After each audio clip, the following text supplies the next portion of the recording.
Y entonces esta primera parte de la clase lo que hicimos fue, como decía, tratar de generar una intuición al menos de cuáles son los fenómenos físicos, ¿no?, a escala microscópica que podrían dar lugar a una magnetización, ¿sí? Donde una magnetización, dijimos, es como es la aparición de un momento dipolar magnético macroscópico en el material. Entonces, esto les va a resonar mucho, les va a hacer acordar mucho a la estrategia que seguimos con medios dieléctricos, ¿sí? De hecho, vamos a seguir medio el mismo plan. Entonces, independientemente de los mecanismos microscópicos que dan lugar a la magnetización, ¿no?, a la aparición de momentos dipolares magnéticos en el material alineados con el campo, fenomenológicamente sabemos que los materiales se magnetizan cuando están en un campo magnético, ¿sí?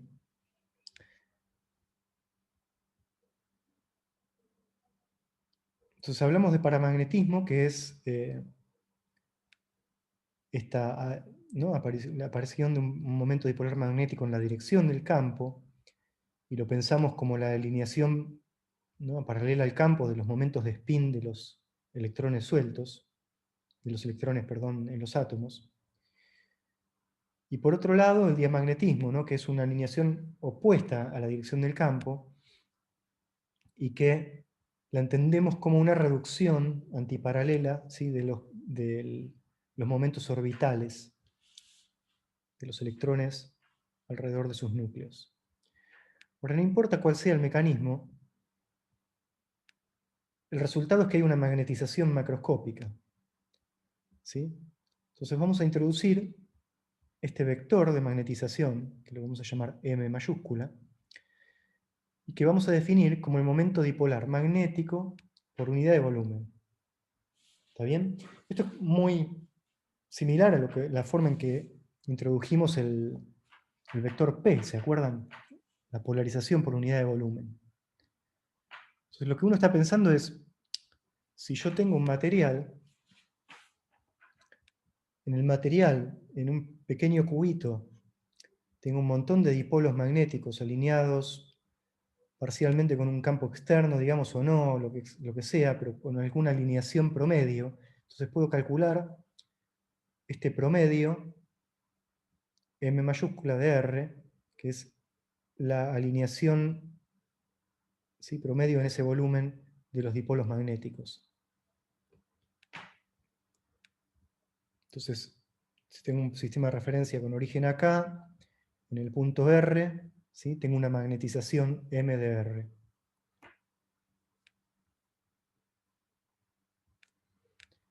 Entonces, por el resto de la clase de hoy, nos vamos a olvidar de qué es lo que genera esa magnetización. Es una magnetización debido a paramagnetismo, a diamagnetismo, al fenómeno de ferromagnetismo que todavía no hemos discutido, no importa. Lo que vamos a suponer es que hay un momento magnético por unidad de volumen M, que va a jugar el rol que jugaba P, ¿no?, en el caso de los dieléctricos. Vamos a suponer que este M está dado en el problema, o sea, lo conocemos o lo podemos medir, y vamos a calcular el campo producido por ese cuerpo magnetizado, ¿sí? Cuando tengo una porción de material que tiene un momento dipolar por unidad de volumen dado por M de R, ¿sí?, ¿cuál es el campo magnético que eso genera? Y no me voy a preocupar cómo llega ahí la magnetización, por ahora.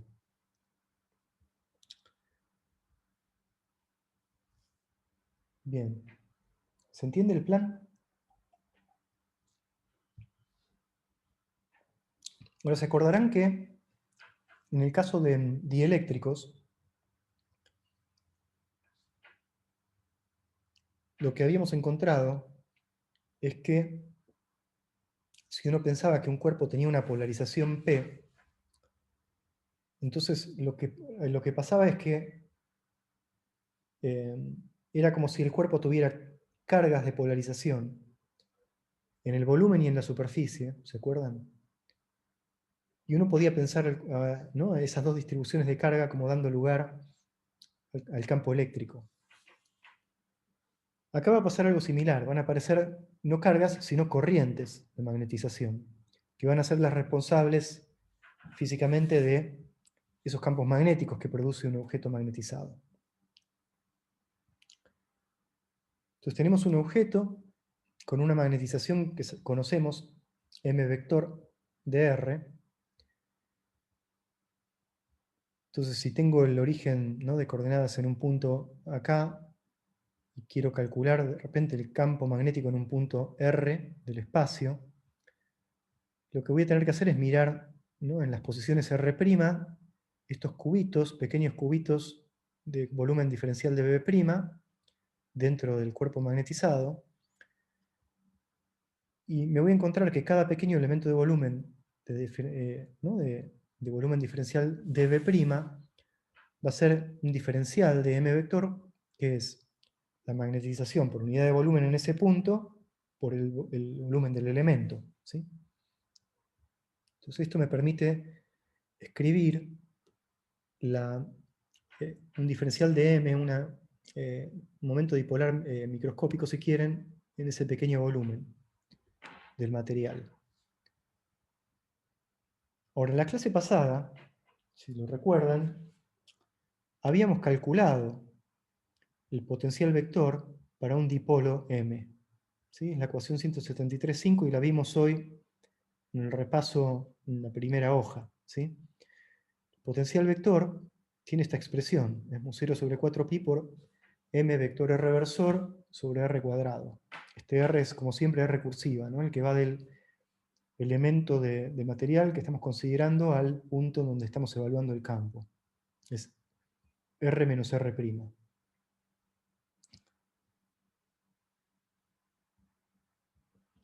Bien, entonces en el material, esta magnetización es un diferencial de m que está dada por la magnetización m de r' por el diferencial de B'. Para calcular el potencial vector en el punto R generado por todo el cuerpo, lo único que tengo que hacer es integrar todas esas contribuciones, ¿sí? Entonces tenemos la integral, el potencial vector en la posición R va a ser mu0 sobre 4pi por la integral de estas cositas, ¿sí? Donde a m minúscula, lo reemplazamos por la densidad de magnetización multiplicada por el elemento de volumen de B'. Perfecto. Esto es una respuesta al problema, ¿no? Con esto hemos determinado el potencial vector de un cuerpo que tiene una magnetización m, y si quisiéramos calcular el campo magnético, ¿qué tenemos que hacer?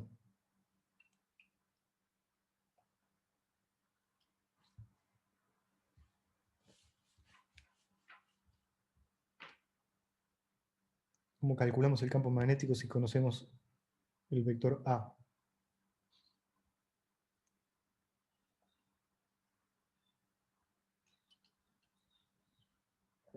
El rotor, acuérdense. El rotor del potencial vector me da el campo magnético. Es decir, que en principio resolvimos el problema, ¿no? Porque calculo esta integral y tomo el rotor. Sí, muy bien. Ahora, si bien esto me da una solución al problema, hay una manera muy astuta de reescribir esto. Y de nuevo, acá estamos traqueando un poco nuestros pasos de lo que habíamos hecho con los medios dieléctricos, ¿sí? Entonces, para reescribir esta integral, fíjense que lo que tengo acá es un producto vectorial, ¿no?, entre un campo, que es la magnetización, m de r', y otro campo, que es r recursiva versor sobre r recursiva cuadrado. ¿Ok? Entonces lo que vamos a hacer es reescribir esto de una manera que me permita escribir esto en términos de un rotor de estas cosas. Y el primer paso es usar esta identidad que ya hemos derivado antes, en la página 96 estaba este cálculo, así que la divergencia, el gradiente de 1 sobre r recursiva es r recursiva versor sobre r cuadrado. Esto es lo que tengo en la integral, ¿sí? Entonces podemos reescribir el potencial vector como la integral del campo M, producto vectorial, y en vez de r versor sobre r cuadrado, escribimos nabla prima de 1 sobre r recursiva. Ahora solo usamos esta identidad para reescribir ese campo. Bien, paso siguiente, ahora sí, como tengo un producto, fíjense, un producto vectorial de dos cosas, lo voy a reescribir de manera que me aparezca el rotor de la magnetización. Y para eso vamos a usar esta identidad. Así que, si yo tengo un campo, que sea el producto de un campo escalar φ, por un campo vectorial A, el rotor de φ por A, el rotor de ese objeto, es igual a φ por el rotor de A menos A vector gradiente de φ. Eso lo podemos ver haciendo la cuenta, como siempre, ¿no? Ya que estamos y tenemos un rato ahí, podemos hacer esa cuentita. Entonces, si φ es el campo escalar, es un φ de R. El campo vectorial A es en componentes es A sub x versor más A sub y por y versor más AZ versor. ¿Sí? X y Z son una terna ordenada, como acá. Y nabla es el operador de las derivadas, vectorial. Entonces lo que vamos a hacer es aplicar el operador nabla a este campo, que es un producto entre φ y A.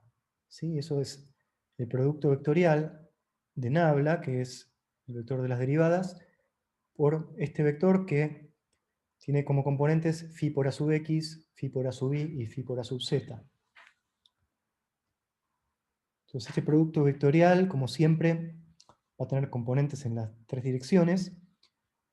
La componente x va a estar, ¿no? va a venir de los productos entre componentes y componentes z, ¿no? Porque x versor es igual a y por z, o a menos z por y.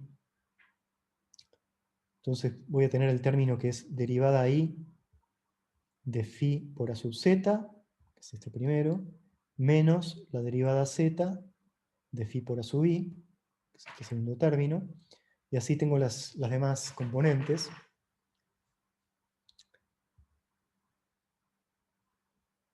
A continuación, lo que podemos hacer es tomar la derivada de estos productos, ¿no? Acá tenemos ahora un producto de dos campos escalares, φ y cada una de las componentes del campo A. Entonces la derivada i de φ por a sub z es la derivada i de φ por az más φ por la derivada i de az, ¿no? Y así desarrollamos las derivadas de todos estos productos y tenemos esta expresión expandida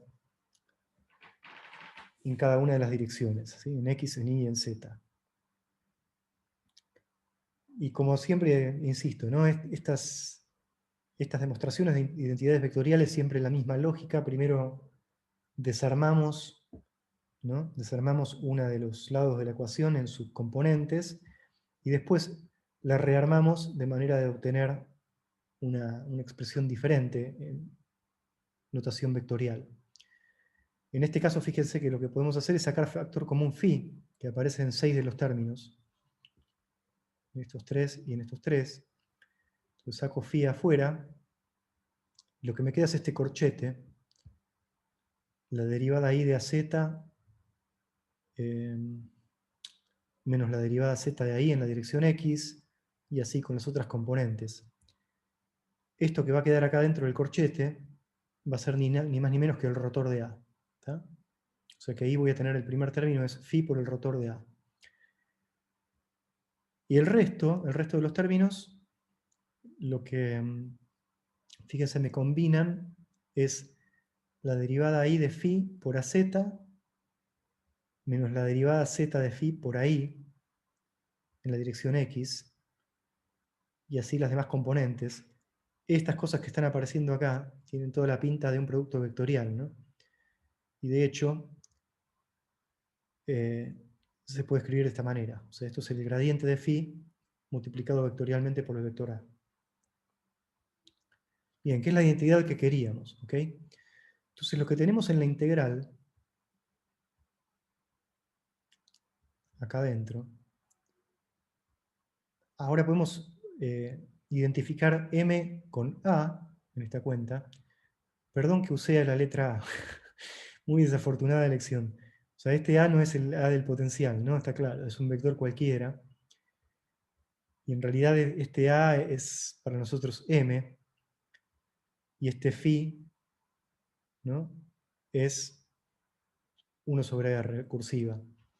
Lo que tenemos en la integral, el corchete que hay en la integral es de hecho este término, ¿no? Campo vectorial multiplicado vectorialmente por el gradiente del campo escalar. Entonces, despejamos eso. A por el gradiente de phi es phi rotor de A menos el rotor de phi por A. Entonces, con A igual a M y phi igual a 1 sobre R recursiva, la integral se separa en dos términos, ¿no? Tenemos estos dos términos. El primero es 1 0 sobre 4pi por la integral de 1 sobre R, que es el campo escalar, por el rotor de M, integrado en el volumen.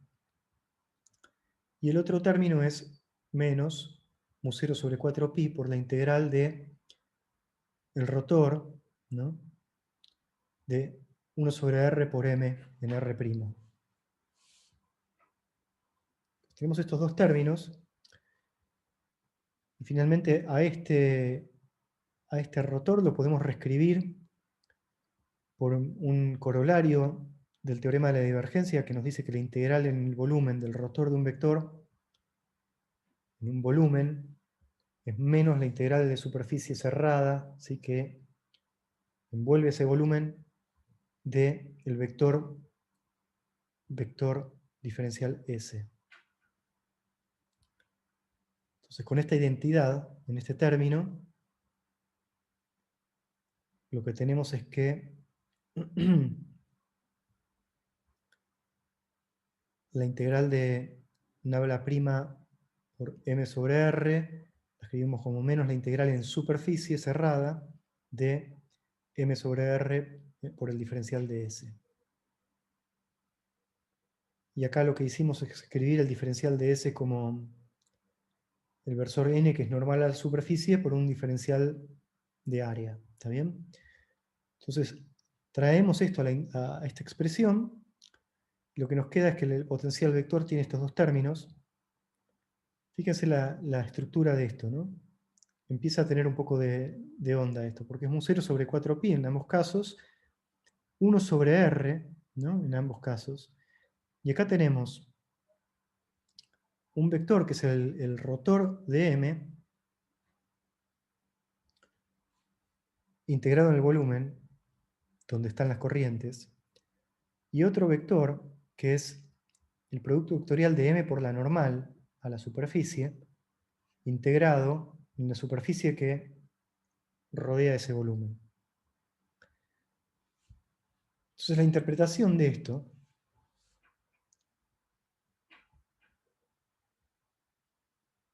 es que el potencial vector está dado por dos contribuciones. La primera se debe a una distribución de corrientes volumétricas que vamos a definir como J mayúscula sub M, es la corriente de magnetización volumétrica, que es el rotor de M. ¿Sí? El rotor de M le damos este nombre, J sub M. Y en el segundo término lo que tenemos es una contribución al potencial debido a una corriente superficial que vamos a llamar K mayúscula sub M. Esta sub M es por magnetización, ¿sí? Y que está definida como el producto vectorial de M mayúscula por el versor N normal a la superficie. ¿Está bien? Entonces esta es la corriente de magnetización superficial. Entonces con estas definiciones la expresión para el potencial vectorial magnético tiene esta pinta mucho más sencilla, ¿sí? Tengo dos contribuciones, una generada por una densidad de corriente de magnetización volumétrica y una generada por una densidad de corriente superficial en la superficie del material. Les recuerdo, o sea, estas dos expresiones las vimos en el repaso del principio, ¿sí? Vuelvo para arriba. Son estos dos casos del potencial vector, ¿no? El potencial para una corriente en volumen y el potencial para una corriente superficial.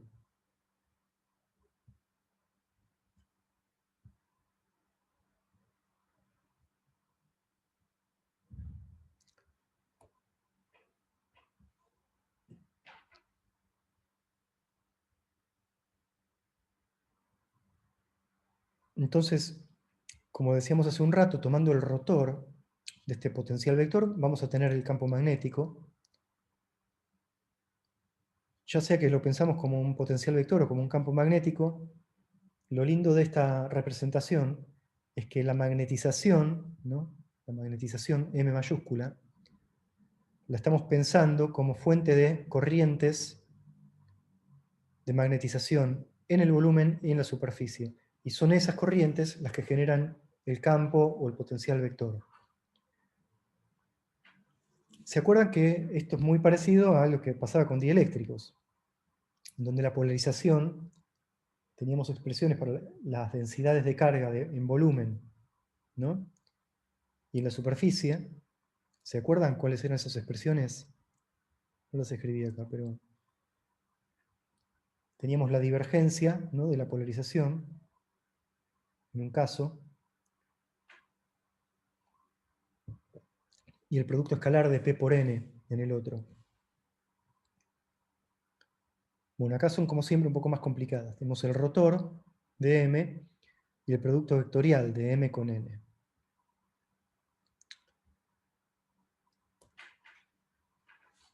Como ven, el potencial magnético tiene esta, como les decía en la clase pasada, si bien quizá no resulte tan útil en la práctica, sí resulta útil en términos teóricos para formular este tipo de expresiones, ¿no?, que si no serían más complicadas de escribir. Entonces, en la práctica van a tener dos opciones. Si yo tengo un cuerpo, ¿no?, magnetizado con una magnetización M de R conocida, puedo o bien integrar los dipolos magnéticos infinitesimales que componen el objeto, eso es lo que hicimos en la ecuación de partida, ¿no?, la ecuación 185.2. Esencialmente lo que hacemos acá, estamos sumando estos pequeños dipolitos M por diferencial de B en todo el volumen del material, y eso es perfectamente lícito. Pero si no, también puedo calcular primero las corrientes. Si conozco M, esto me implica calcular un rotor, ¿no?, y calcular un producto vectorial. Y una vez que conozco estas corrientes, resuelvo estas dos integrales, y de esa manera obtengo el potencial vector, ¿sí? Son como dos caminos válidos.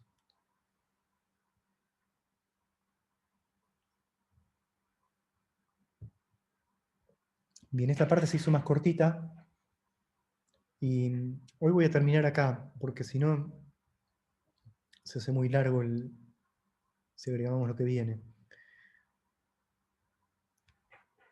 Repasemos un poco lo que hicimos hasta ahora, ¿no? En la primera parte vimos posibles mecanismos macroscópicos que pueden dar lugar a que un objeto se magnetice en presencia de un campo magnético, ¿no? Vimos el mecanismo paramagnético, que se debe a la alineación de los momentos de spin de los electrones, o el fenómeno de diamagnetismo, que se debe al cambio en la velocidad orbital, ¿no?, del momento, y una disminución del